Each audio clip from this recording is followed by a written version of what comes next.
During our first kiss, Okay. my mother's phone arrived. तो चलिए शुरू करते हैं. This is the most funniest moment in your life. Good question. You are a good question. Oh my goodness. The funniest moment in my life. Okay. That's a very hard question to ask. I need to think about that for a moment. For sure. 1 hour later. Is this like in like jokes I've heard or like anecdotes I have?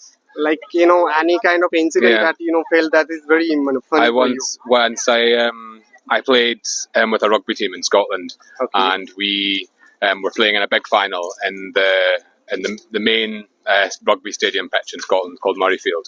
We unfortunately didn't win, but our mascot was a big elephant. So I ran onto the pitch at the end wearing a big elephant suit, and I was escorted out of Murrayfield Stadium wearing an elephant suit, and the guy threatened to take me into jail as a result. So that's my funny story. Not bad, not bad. Now you. One of the most funniest incidents that I have is I'm in college, so Okay. I have a friend.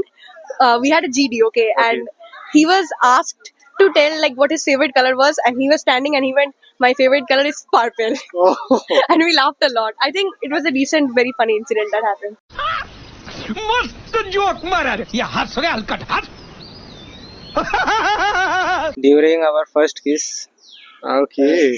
my mother's phone arrived.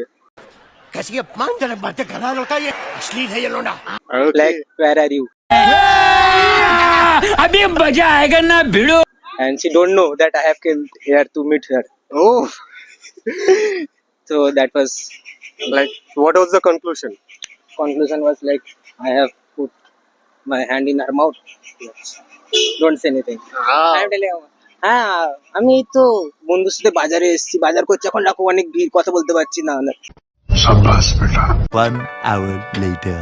Exam time মানে যে টাইমে ধরো অ্যান্সারটা আমি জানি, but আমার পাশের যে পিছনে যে বসে আছে সে আমাকে জিজ্ঞেস করছে ভাই এটা কি হবে, বাট আমি তাকে বলছি ভাই আমি এটা পারছি না। আচ্ছা। এই টাইম সব থেকে বেশি মজাটা হয় এই টাইমে যখন আমি তাকে জিজ্ঞেস করি তখন আমার অ্যান্সারটা দেয়নি, বাট তারপরে গিয়ে আমি যখন এটা জানছি বাট সে পারছে না, এটা ওই টাইম সব থেকে বেশি মজা লাগে। A few moments later. এটা আমার মেস লাইফের স্টোরি। আচ্ছা। তো আমাদের মেস মানে আমি যে মেসটায় থাকতাম ওখানে 3টে বেড ছিল। তো আমি, আমার একটা ফ্রেন্ড আর একটা দাদা থাকতো। আচ্ছা। তো এরকমই উইন্টারের টাইম। তো টাইমটা হবে অ্যারাউন্ড 2 AM এরকম। আচ্ছা। তো মানে হঠাৎ করে আমরা পাশ থেকে বেশ মানে কথাবার্তা শুনতে পাচ্ছি, কথা বলতে পারছি।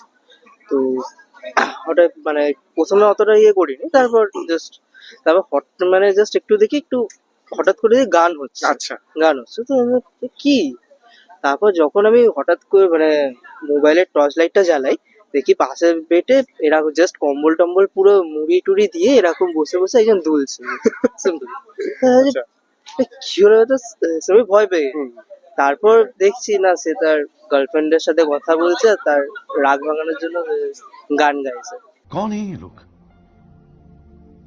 कहाँ से आते हैं আচ্ছা আচ্ছা আচ্ছা আচ্ছা। তো জাস্ট ওইটা হওয়ার পর দেন মানে তারপরের দিনই জাস্ট ওর বলছিল শরীর খারাপ। আচ্ছা। তো আমাদের ওই দিন বেসিক্যালি পার্টি হওয়ার কথা ছিল, পার্টি মিনস চিকেন ওরকম যেটা হয়। তো প্রথমে বললো শরীর খারাপ, করতে পারবে না। তারপর ওখান থেকে হট করে দেখি ওর গার্লফ্রেন্ডের ফোন এলো, তো বলছে ভাই একটু এখানে আসবি, একটু পুজো দিতে যাবো। জাস্ট উইদিন 2-3 সেকেন্ড দেখবে স্নান টান করে হাত একটা জাস্ট বড় একটা কোথা থেকে প্লেট নিয়ে চলে এলো, যেখানে থালা টালা সবকিছু।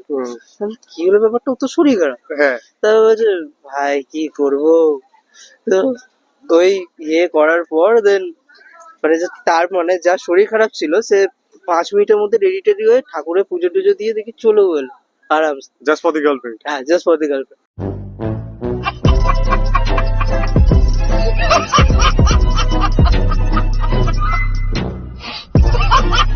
Well, if you like this video, please subscribe this channel এবং কেমন ভিডিও দেখতে চান সেটি লাইক এন্ড কমেন্ট করে জানাতে পারেন।